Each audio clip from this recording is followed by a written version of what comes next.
Star Mahesh Babu Rajamouli cinema కోసం ready అవుతున్నాడు. Body building తో పాటు హెయిర్ కూడా పెంచుతున్నాడు. ఇప్పటికే Mahesh long hair look social మీడియాను షేక్ చేశాయి. ఇక ఇప్పుడు మరో సూపర్ వీడియో తెగ వైరల్ అవుతుంది. సినిమాలతో ఎంత బిజీగా ఉన్నా సరే తన ఫ్యామిలీతో ఎక్కువగా సమయాన్ని గడుపుతుంటాడు మహేష్. తాజాగా మహేష్ తన ఫ్యామిలీతో కలిసి హైదరాబాద్ లో ఓ పెళ్లికి హాజరయ్యాడు. ఈ పెళ్లికి మహేష్ బాబు అక్క మంజుల ఘట్టమనేని కూడా వచ్చింది. ఇక మంజుల మహేష్ బాబుని చూడగానే ఆ జుట్టు ఏంటి ఎంత పెంచేసావన్నట్లు జుట్టు పట్టుకుని మరీ అడిగింది. దీంతో వీళ్ళిద్దరి మధ్య కాసేపు సరదా సంభాషణ జరిగింది. మంజుల మహేష్ నవ్వుతూ మాట్లాడుకున్న వీడియో ప్రస్తుతం సోషల్ మీడియాలో వైరల్ గా మారింది.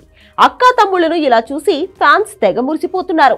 అక్కా తమ్ముళ్ళిద్దరూ కూడా రాజమౌళి సినిమా గురించే చర్చించుకున్నారని అంటున్నారు. మరోవైపు ఇదే పెళ్లికి ప్రభాస్ పెద్దమ్మ శ్యామలాదేవి కూడా వచ్చింది. మహేష్ బాబుని పలకరించిన వీడియో కూడా సోషల్ మీడియాలో అభిమానులకు తెగ నచ్చేస్తోంది. ఇకపోతే మహేష్ ఇంతలా జుట్టు పెంచుతున్నాడు కాబట్టి ఖచ్చితంగా రాజమౌళి సినిమాలో ఊహించని లుక్ లో కనిపించనున్నాడని చెప్పాలి. కానీ ఈ సినిమా ఎప్పుడు స్టార్ట్ అవుతుందనే విషయంలో మాత్రం క్లారిటీ ఇవ్వడం లేదు. ప్రస్తుతం రాజమౌళి ప్రీ ప్రొడక్షన్ వర్క్ తో బిజీగా ఉన్నాడు.